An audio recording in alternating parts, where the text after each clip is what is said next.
Porfirio Díaz logra una era de prosperidad nunca vista en México. México había dejado de ser un país problemático, ahora ya era un país civilizado, moderno, ordenado. Pero Díaz también abre una profunda brecha entre ricos y pobres.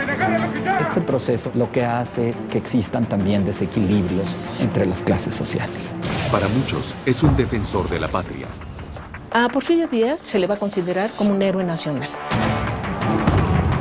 ¡Viva el general Díaz! Para otros, es un tirano. Sufragio efectivo y no reelección. Si el orden no puede ser restablecido por los buenos, tendrá que ser por los malos. A 100 años de su muerte en París, los restos de Porfirio Díaz no han sido repatriados. Los restos de Porfirio Díaz y lleva más tiempo fuera de México que en México.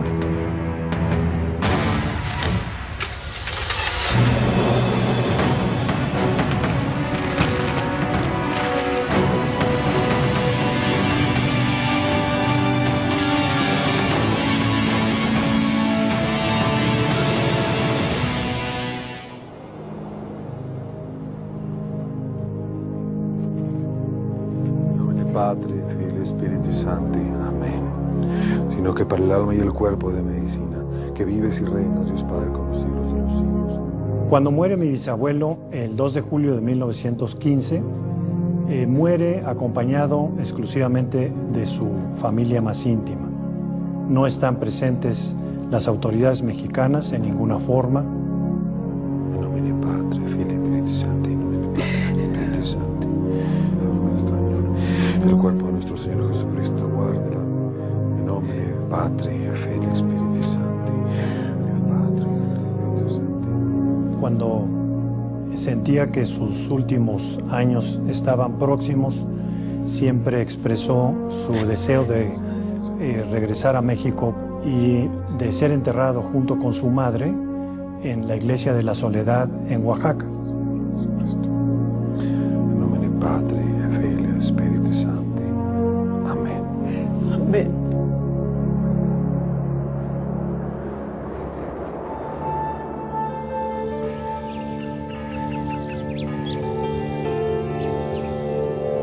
Porfirio Díaz nació en 1830 en Oaxaca, en una familia de la clase media pueblerina. Su padre era artesano, pero murió pronto y quedó huérfano de padre. Su infancia, adolescencia y juventud correspondieron a años de difíciles relaciones internacionales. 1836, la pérdida de Texas; 1838, la guerra de los pasteles contra Francia; 1846-48, la guerra con Estados Unidos, pérdida de la mitad del territorio.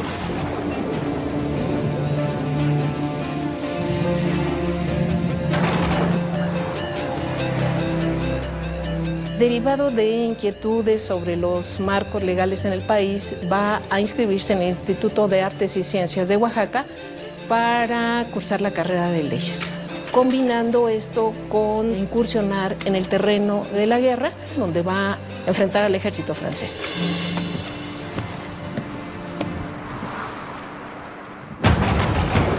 Al cumplir sus 32 años de edad, Porfirio Díaz se une a las tropas mexicanas que defienden al país de una nueva invasión francesa.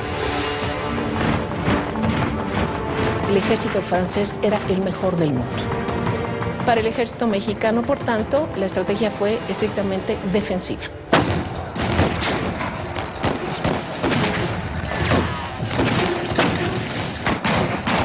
El ejército mexicano resiste la carga y doblega a las fuerzas francesas en la batalla de Puebla.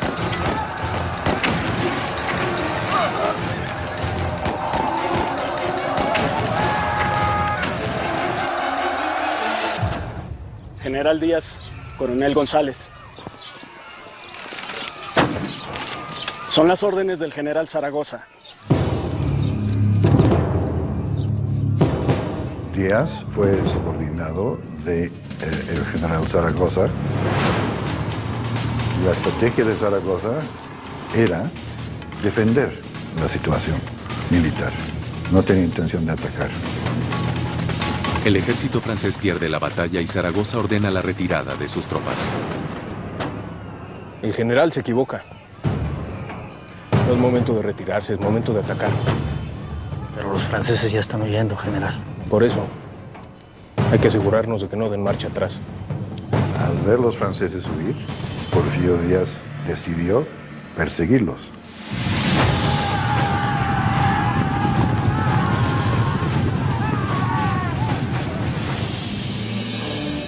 Luego de 5 años, los franceses se retiran de México. La guerra civil continúa entre los conservadores, que se habían aliado con los franceses, y los liberales, a los que pertenece Díaz.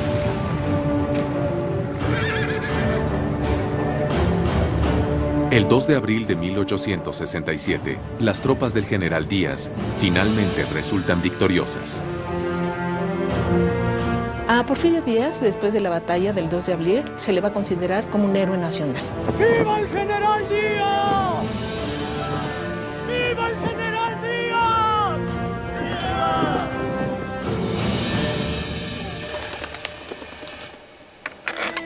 En nombre de la patria agradecida y como tributo del más alto reconocimiento a los buenos mexicanos que han sabido defenderla, le hago entrega de este símbolo de nuestra gratitud. Señor presidente.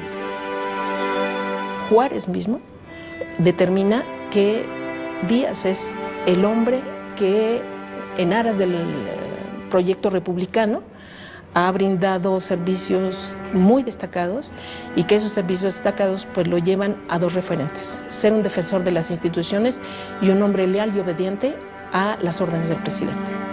También se le obsequiará una hacienda, la Hacienda de la Noria, ubicada en Oaxaca, su tierra natal. Muchas gracias, señor presidente.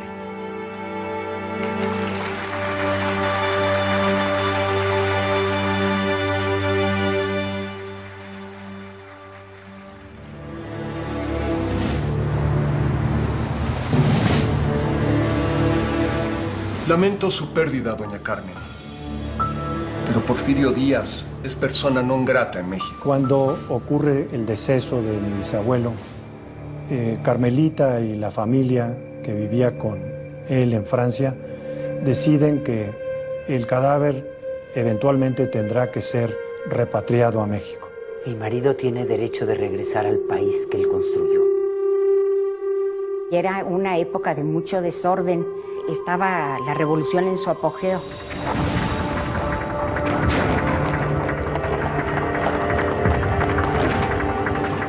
Estamos en medio de una revolución encarnizada y la responsabilidad del general... Mi marido es un héroe. Hoy para muchos, tirano.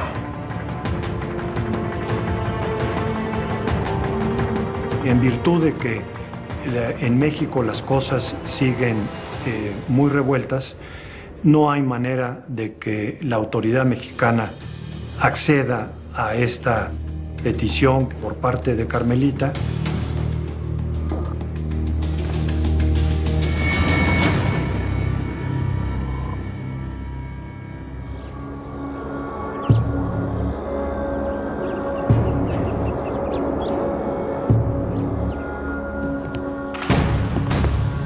¿Qué tal, Manuel? ¿Cómo están? Bienvenidos. Buenas tardes, ¿qué tal? Siéntense. Muchas gracias.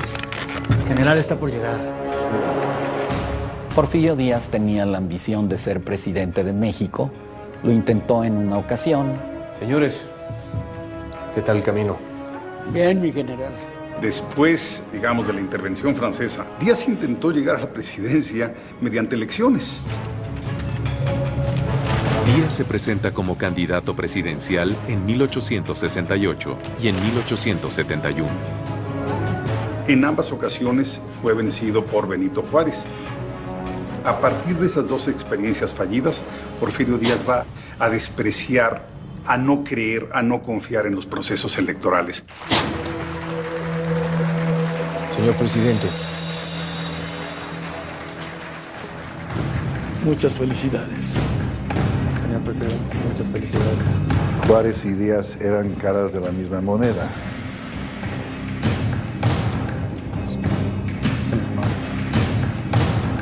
Eran los dos liberales, les separaba básicamente la rivalidad política.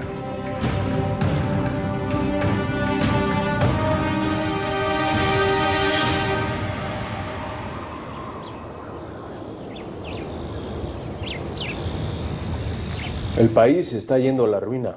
Y una rebelión contra Juárez es la solución. Lleva 13 años en el poder. Díaz lanza el plan de la Noria contra el gobierno de Benito Juárez. Manuel. Cuentas conmigo. El plan de la Noria va a lanzar una proclama contra la reelección del presidente Benito Juárez. Su eslogan es menos gobierno y más libertad. Firma.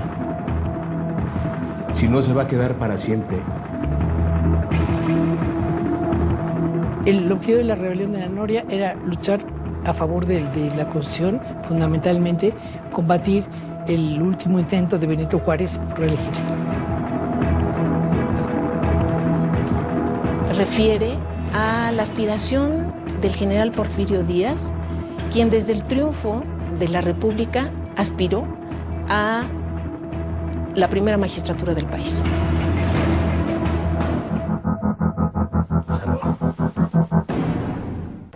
Son las órdenes del general Zaragoza. Porfirio Díaz es honrado como héroe nacional por el presidente Benito Juárez. Señor presidente. Pero poco tiempo después lanza una proclama contra él y se levanta en armas. Lleva 13 años en el poder.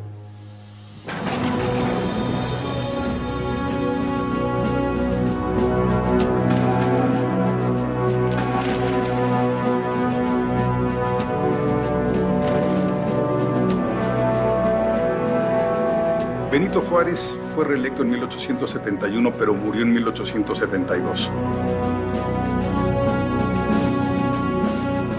Por disposición constitucional, quien asumía la presidencia era el presidente de la Suprema Corte, Lerdo.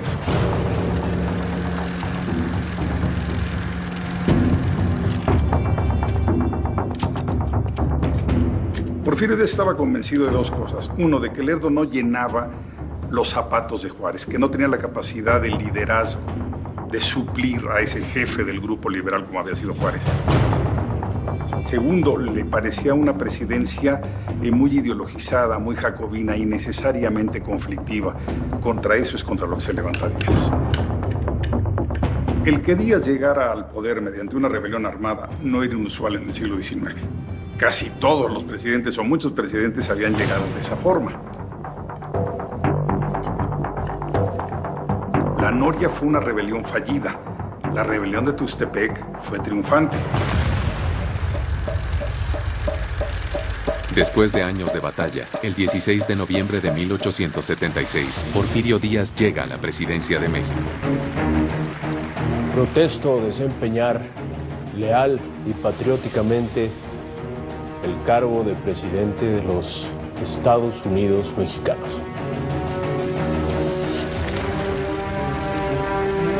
Cuando Díaz asume la presidencia, rápidamente encuentra varios apoyos. Primero que todo, el ejército. Segundo, una clase media que va a agradecer, digamos, el establecimiento del orden en el país. Incluso la Iglesia Católica va a simpatizar con él, en tanto que Díaz no va a aplicar los principios jacobinos como los había estado aplicando Lerdo. La ideología liberal en el 19 era completamente anti-reeleccionista. Por eso ningún presidente o político liberal habla de reelegirse. Gracias, Manuel. Felicidades, señor presidente. Pero no está muy concretado en la Constitución de 57. Es Porfirio Díaz que lo pone en la Constitución, que una obligación de no reelegirse. Esperan años muy buenos en la patria. Que así sea. Felicidades.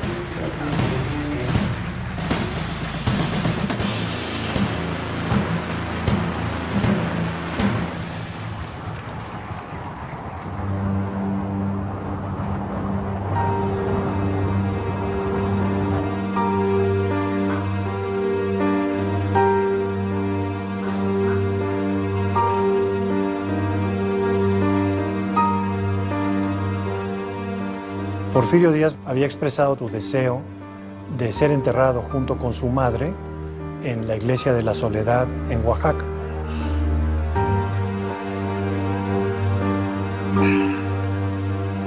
Mon général, c'est fini. Madame. El pronóstico de ellos es que sería cuestión de 1 o 2 años, razón por la cual entonces toman la decisión de embalsamar el cadáver.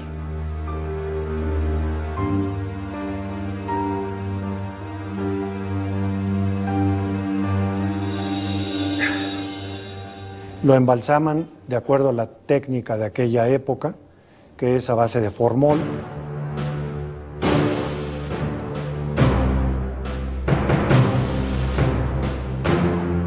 El cadáver embalsamado de Porfirio Díaz se coloca en un principio en la parroquia Santo Honoré de Lo.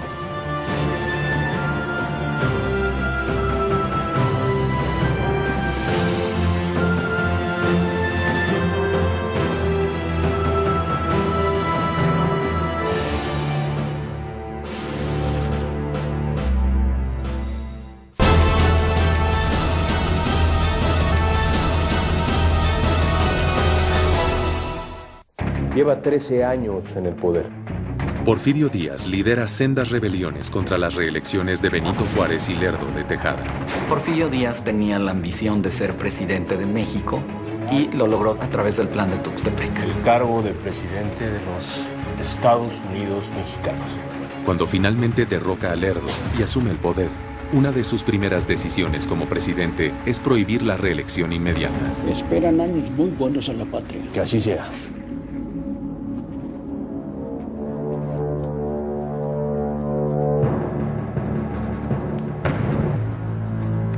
Mi marido tiene derecho de regresar al país que él construyó.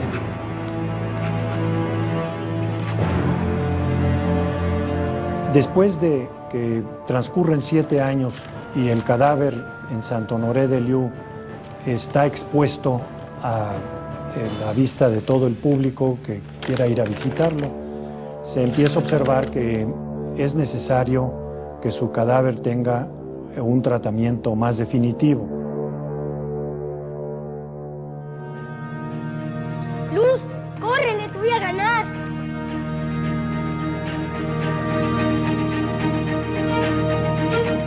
Porfirio Díaz se casa en segundas nupcias con Carmen Romero Rubio, 34 años menor que él, e hija de un importante empresario mexicano.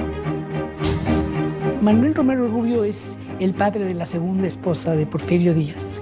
Estaba muy cercano, era miembro de la élite económica, sobre todo de la Ciudad de México, y esto permite a Díaz acercarse a esta élite que van a obviamente a participar y a ser muy activos en la transformación económica de México. Yo califico el matrimonio entre Carmen y Porfirio como un matrimonio bastante político. ¡Ya, Porfirio! Este Porfirio es como la rabia. Fue una forma de reconciliar con la iglesia y también con la oposición política. Porfirio Díaz experimentó un cambio en su personalidad a raíz de su matrimonio con Carmelita. Algunos autores llaman a este proceso la aristocratización del César. Dejó de escupir en los eventos públicos, comenzó a vestirse de otra manera. Incluso algunos dicen que blanqueó su piel. Está llegando el presidente Manuel González a felicitarlo. Al terminar su primer periodo presidencial, Díaz deja el poder cumpliendo con su primera enmienda constitucional que prohíbe la reelección inmediata. Le cede la silla a alguien de su confianza, el general Manuel González. Manuel González y Porfirio Díaz se hicieron compadres y también aliados en la campaña de Tuxtepec que lleva Porfirio Díaz al poder. Manuel. Porfirio. Qué bueno que te diste tiempo de venir. No podía faltar. Era entregarle el poder a un miembro de su equipo, a una gente suya, a un compadre. Manuel González no tenía fuerza propia y esto pues hacía muy difícil que él pudiera consolidarse en el poder y mantenerse en el mismo.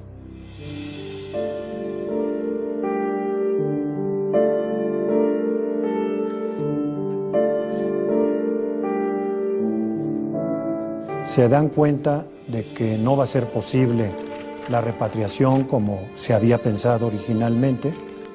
Esto, indudablemente, para ella fue de una gran tristeza.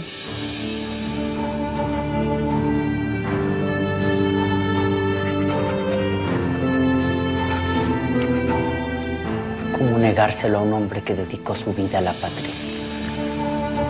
Carmelita, al ver que las circunstancias no eran posibles para que regresara Porfirio Díaz, lo cambia de la iglesia de Sant Honoré de l'O y compra un terreno en Montparnasse para que allí repose el cuerpo de Porfirio Díaz embalsamado. 6 años después de su muerte, Carmen coloca el cuerpo de Díaz en el cementerio parisino, pero aún alberga la esperanza de algún día regresar a México con él.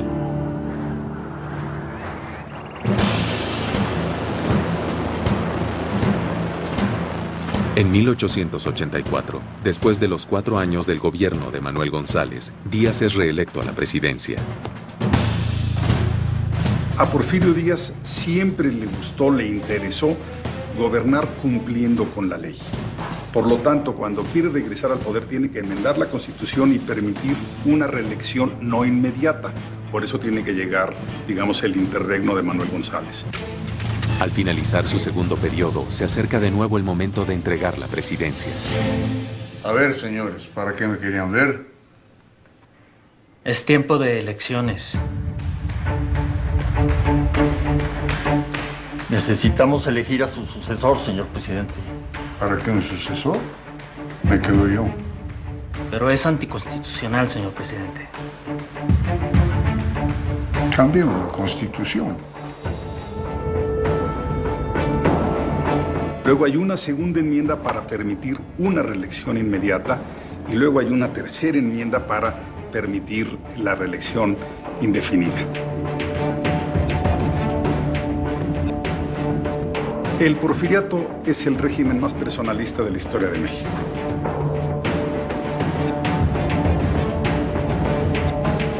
Vamos a trabajar, señores.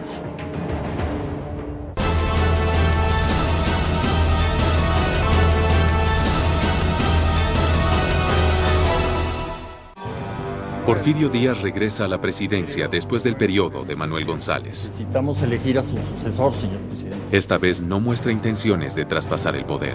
Me quedo yo. Enmienda la Constitución para permitir su reelección indefinida. Vamos a trabajar, señores.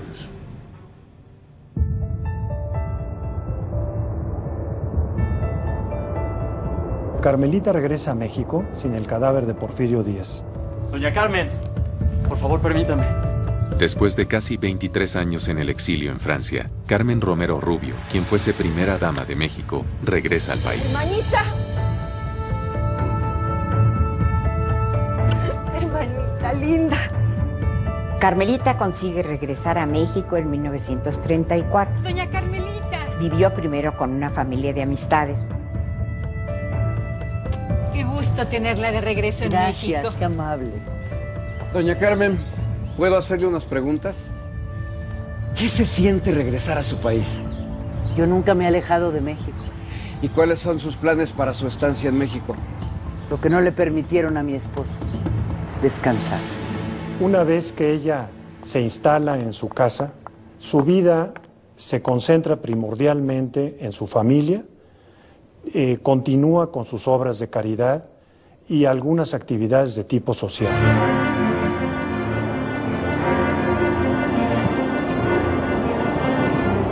Los inversionistas extranjeros no quieren arriesgar, señor presidente. Ofréceles beneficios que no puedan rechazar, Limantour. Necesitamos modernizar al país. Yves Limantour entra como ministro de Hacienda en 1893 y logra el primer superávit del joven país. La deuda externa llega a su solución final en el periodo de Porfirio Díaz.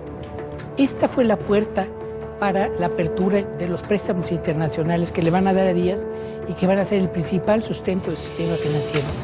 Gracias a la inversión extranjera, México cuadruplica su red ferroviaria y de telégrafo en un periodo de 25 años. El ferrocarril se convierte en símbolo del progreso. Este es un periodo que se conoce como la revolución de los transportes porque hay una transformación del sistema de comunicaciones.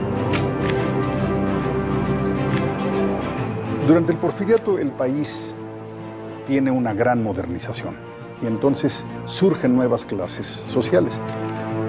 Por ejemplo, proletariado. Generaron también el desarrollo de enormes sectores de clase media.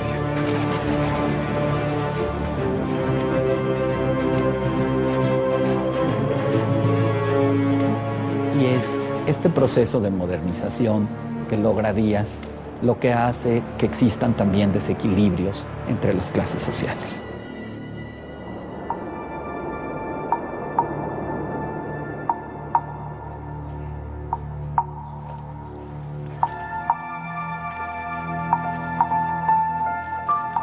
Firma aquí. Si no sabes, das una raya.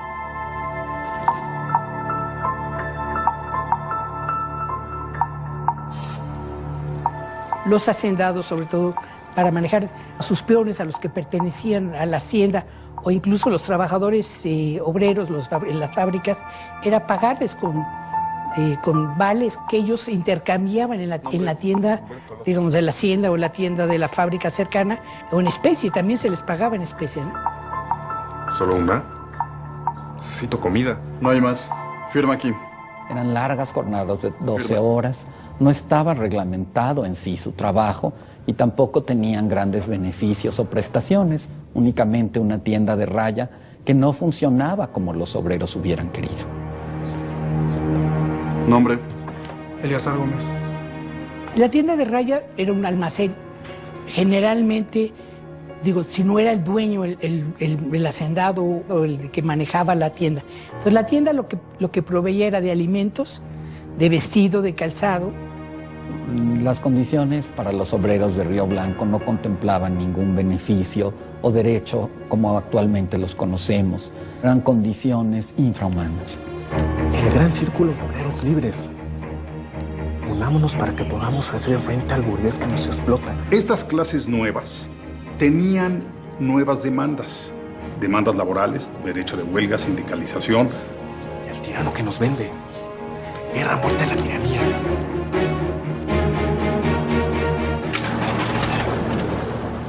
$7,000 obreros de 30 fábricas hacen huelga.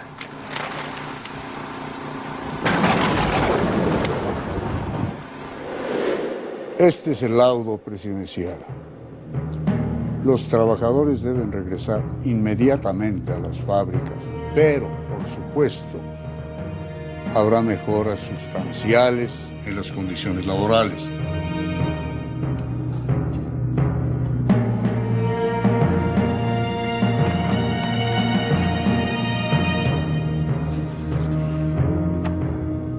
No dice nada de las tiendas de raya.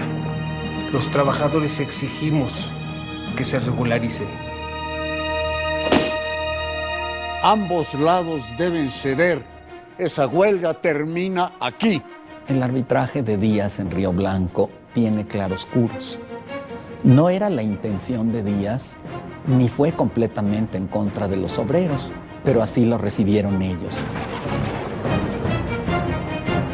Se pueden retirar.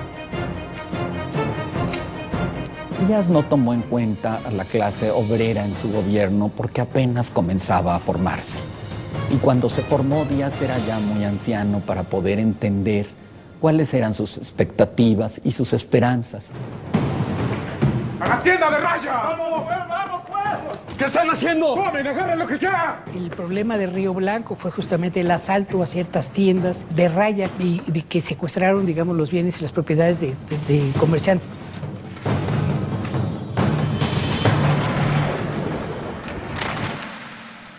Desde muy temprano, Porfirio Díaz, su política es que no se tiene que aceptar ninguna revuelta en ninguna circunstancia por justificado que fuese el levantamiento.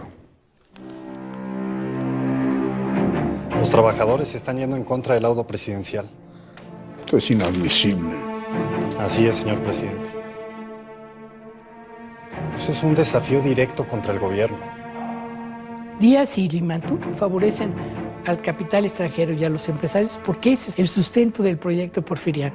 Lo que importaba era ponerse a la altura y a la par del desarrollo que habían tenido el resto de los países europeos y los propios Estados Unidos, y que México había quedado rezagado. Si el orden no puede ser restablecido por las buenas, tendrá que ser por las malas. Señor.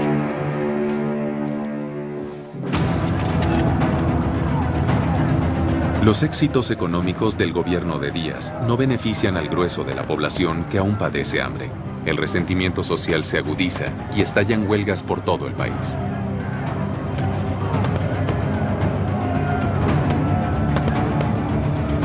Muchos obreros mueren en Río Blanco y es desde luego uno de los antecedentes más inmediatos de la Revolución Mexicana.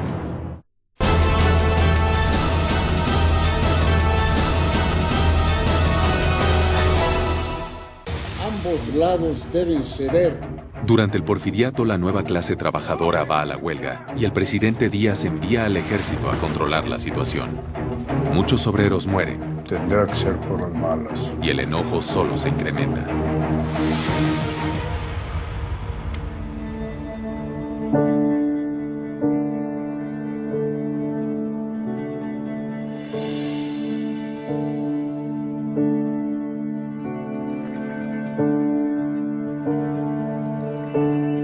Con permiso. Muchas gracias. Nunca van a dejar regresar a Porfirio, ¿verdad? Ella se fue haciendo mayor a lo largo de los años, pero siempre prevaleció en ella el deseo de regresar a México el cadáver de Porfirio Díaz. Carmen fallece el 25 de junio de 1944 y es enterrada en México.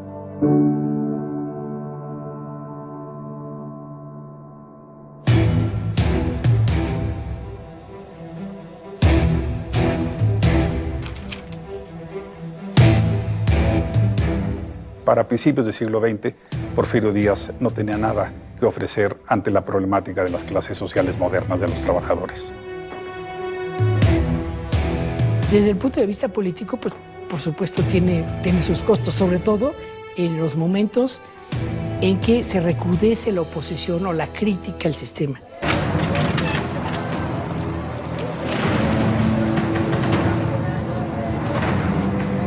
Hay prensa de oposición y hay prensa oficialista.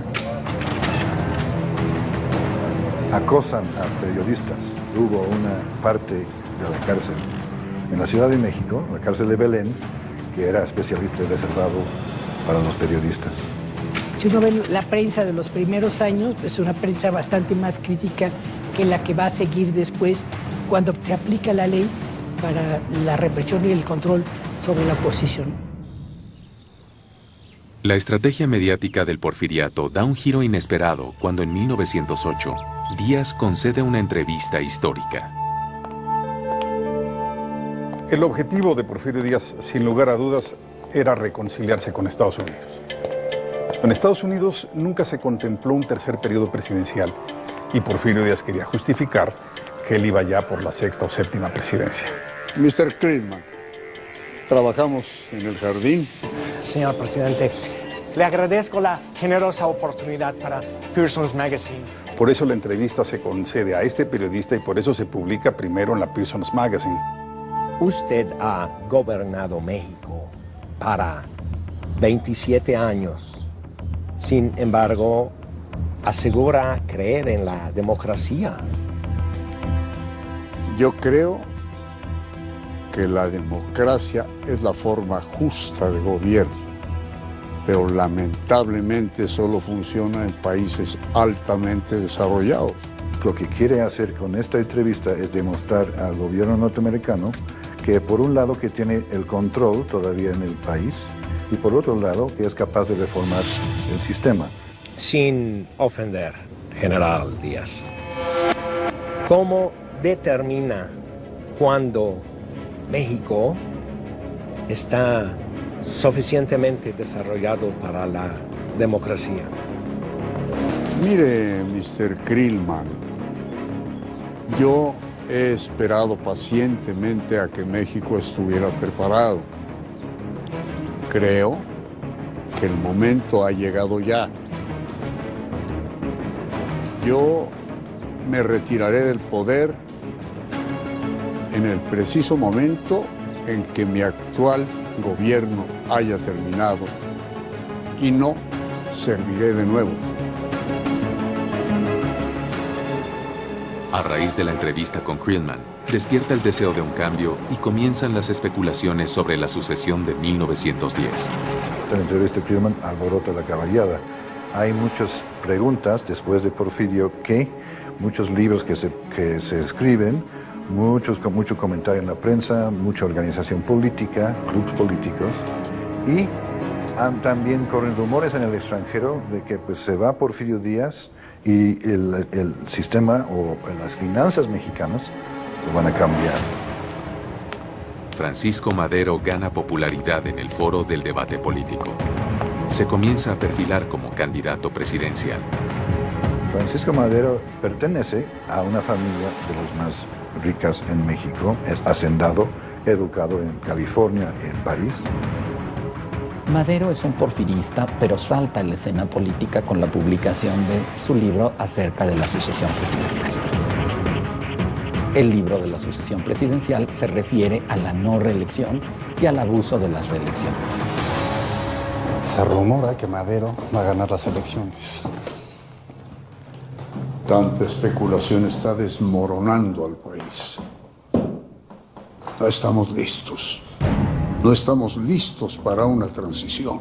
Pero si usted mismo dijo que... No importa lo que dije. Lo que importa es el país. Que el país me necesita. De acuerdo, señor, pero... Lo que desató la oposición electoral fue que Porfirio Díaz se desdijo. ¡Es el momento de acabar con este régimen! ¡Sufragio efectivo, no reelección! ¡Sufragio efectivo, no reelección! Al movimiento antirreeleccionista se van sumando todos los sectores de la población afectados por las políticas de Díaz y cada vez gana más fuerza. ¡Sufragio efectivo y no reelección! Dígame, Está prohibido hacer eso. Es la universidad. ¡Es anticonstitucional! ¡Es anticonstitucional! ¡Es anticonstitucional! Es la universidad.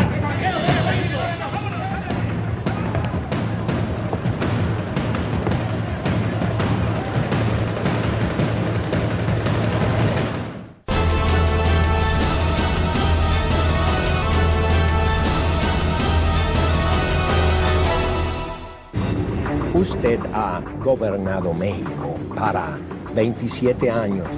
Porfirio Díaz declara en la revista Pearsons que se retirará del poder al final de su 7º periodo presidencial. No importa lo que dije. Pero se desdice y vuelve a reelegirse una vez más. Que el país me necesita.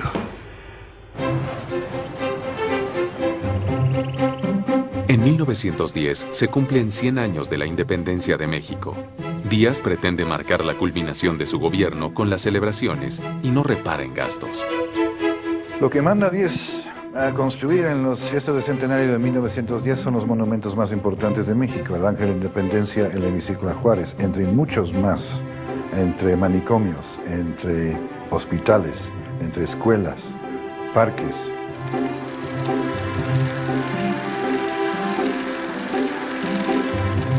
En 1910, México da una imagen de opulencia. Se llama a varios dignatarios para que sean representados en los banquetes, en las celebraciones.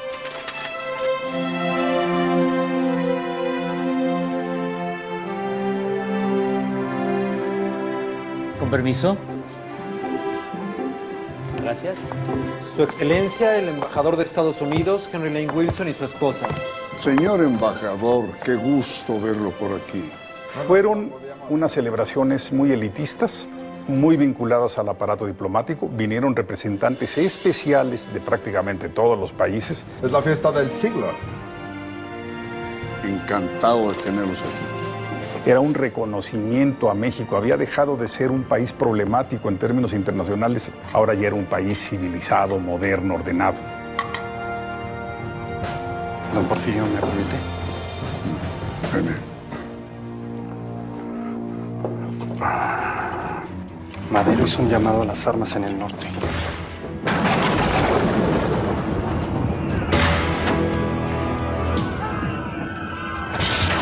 A pesar de todo el brillo en los festejos del centenario, había algunas voces críticas que habían comenzado a alzarse y a considerar que no era posible sostener estos festejos mientras el pueblo sufría hambre.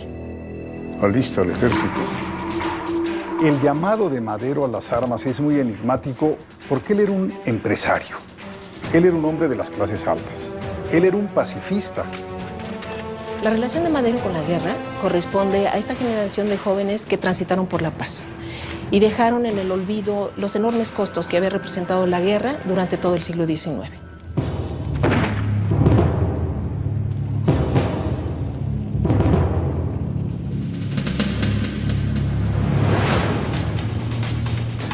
Él decide encabezar una revolución armada y buscar fondos para organizar una revolución armada. Quienes acuden a su llamado son sectores populares rurales. Piénsese en un Pancho Villa, en un Emiliano Zapata, en un Pascual Orozco. 6 meses después de que estallara la revolución, Porfirio Díaz es derrotado en todos los frentes de batalla. Díaz sufre una absoluta derrota en la batalla de Ciudad Juárez y es cuando decide retirarse y renunciar. Vengo ante la suprema representación de la nación a dimitir sin reserva al encargo de presidente constitucional de la República con que me honró. Díaz escribe una renuncia dirigida al pueblo mexicano, entre cuyas causas señala que no quiere más derramamiento de sangre y que decide retirarse del poder en virtud de que el pueblo ya no quiere que esté gobernando. Y lo hago con tanta más razón cuando que para retenerlo sería necesario seguir derramando sangre mexicana, haga surgir en la conciencia nacional un juicio correcto que me permita morir llevando en el fondo de mi alma una justa correspondencia de la estimación que en toda mi vida he consagrado y consagraré a mis compatriotas. Con todo respeto, Porfirio Díaz.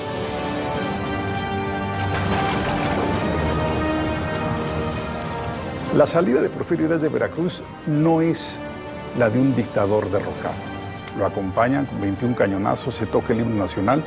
Era un presidente que había renunciado, no un dictador que salía huyendo.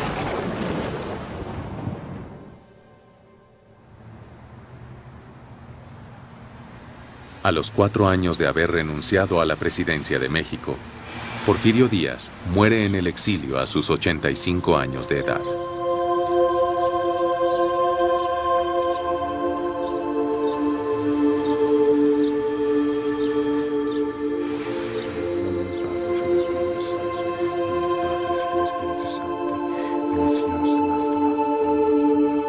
El cuerpo de nuestro Señor Jesucristo guarde el alma para esta vida eterna. Amén. Los restos de Porfirio Díaz están en París y lleva más tiempo fuera de México que en México.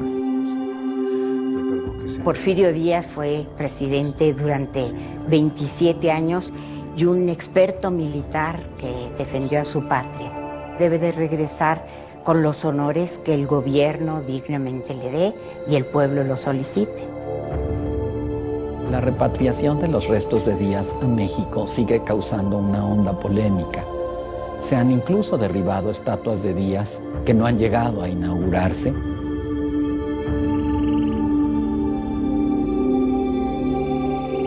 El repatriar es reconocer su peso en la transformación económica del país.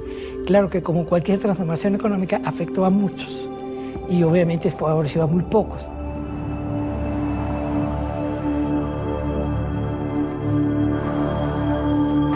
Un hombre que pudo darle orden, continuidad, estabilidad a México años de paz, años de crecimiento económico.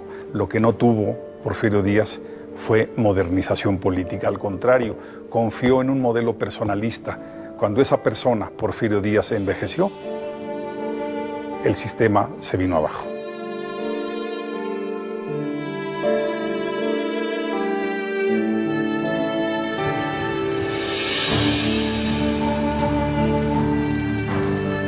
La repatriación de los restos de Porfirio Díaz no es una iniciativa nada más de la familia.